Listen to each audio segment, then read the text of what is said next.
whatever was ice skating. We're on, Michael. We're on. What's he talking about? He's talking about ice skating. There you go. Dear me, the things you get carried away with at Christmas. Gruesome ice skating injuries and fingers being sliced off. I love ice skating. No, do you? Do you? Well, thank heavens the Express is predicting a white Christmas, Michael. Well, indeed. There you go. It's just so you can go ice skating. As you can see, Michael Booker and Vicky Beeching are taking over Sunrise once again to have a look through the papers. Look, we'll kick off with the Express, Michael, should we?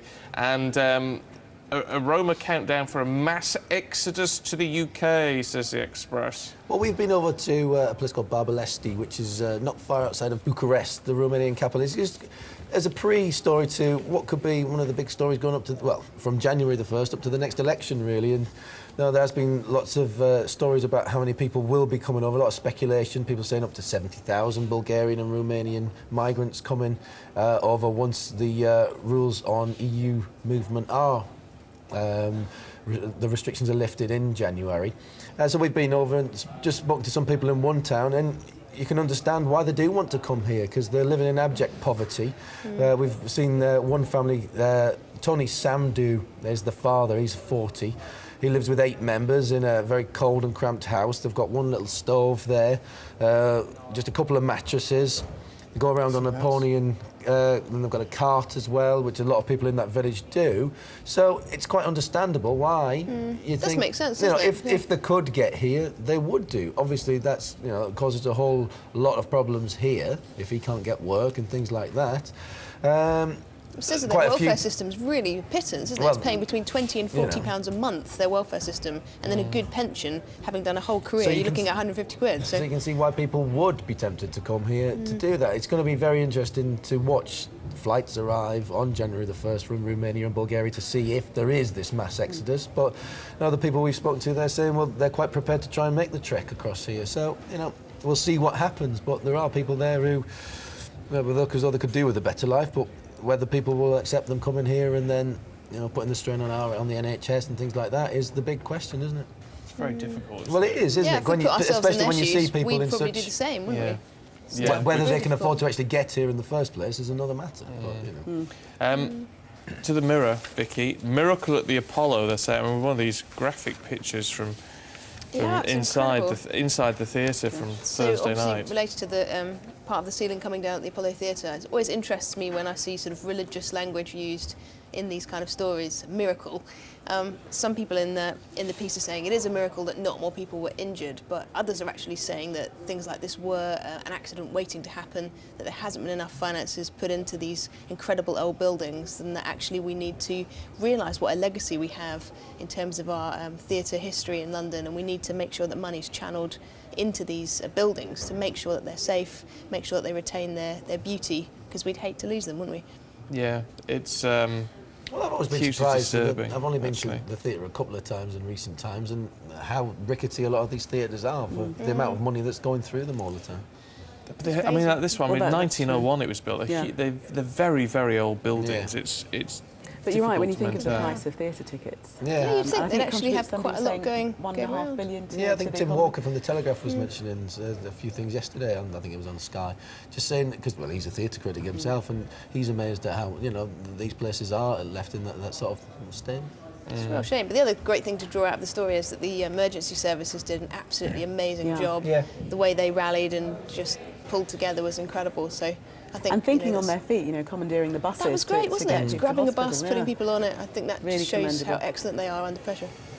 I'm just trying to work through something because I haven't got everything. You know, you've worked beautifully to select all the papers that you want today. We should win an award for that. You should. You're not going to, because I'm going to have to pick a few other ones because I haven't got them all here. But let's look at this, because I know, Michael, this will be your cup of... This is a fabulous story for you, isn't Phillips. it? Yeah, well, we did a feature on him the other day about, you know, because he lost his wife, and he thought everyone was very worried about him, his future. But he's found true love.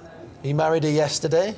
And there's plenty of life in him yet. I mean, he's one of the great characters that we've got.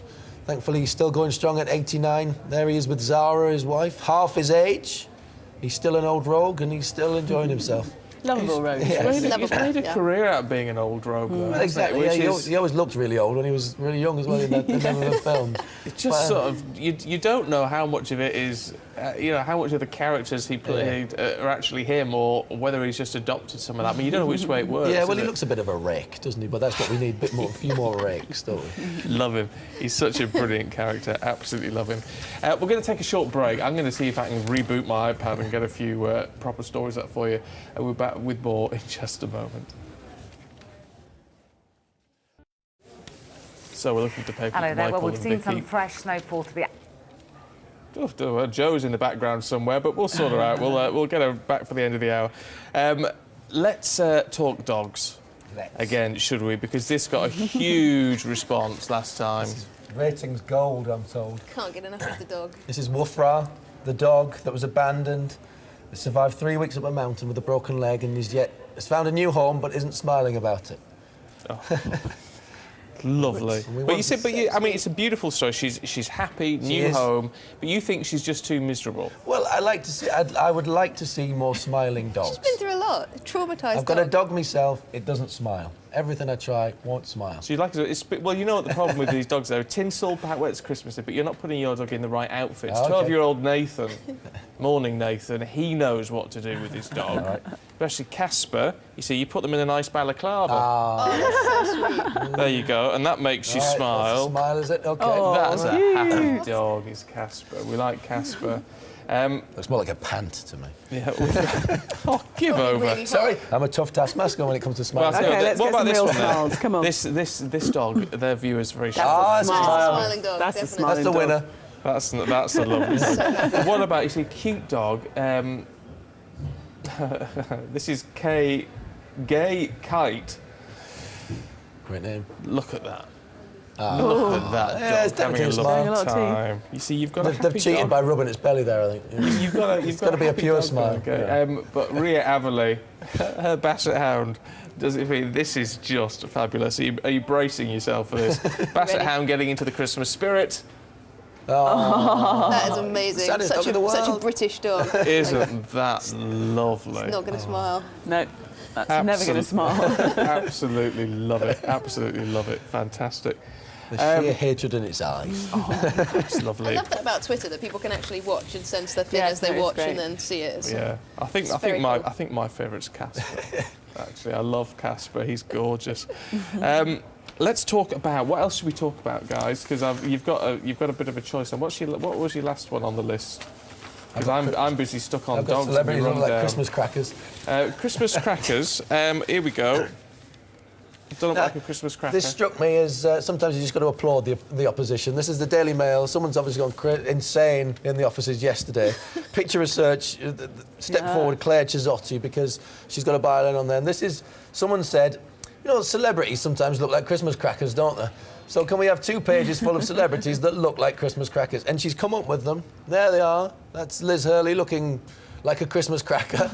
There's Cara Delevingne looking like a Christmas cracker. Oh, here's a. It's interesting that they're all It all women, There's though. I wonder. a lot frivolous people may think, Oh, but that Lorraine would take Kelly. a lot of work. Lorraine Kelly looking like a Christmas cracker.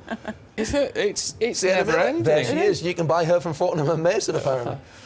There's Even another this one, one. Lily Cole. But this is This must have taken somebody such a lot of to time. go I into that.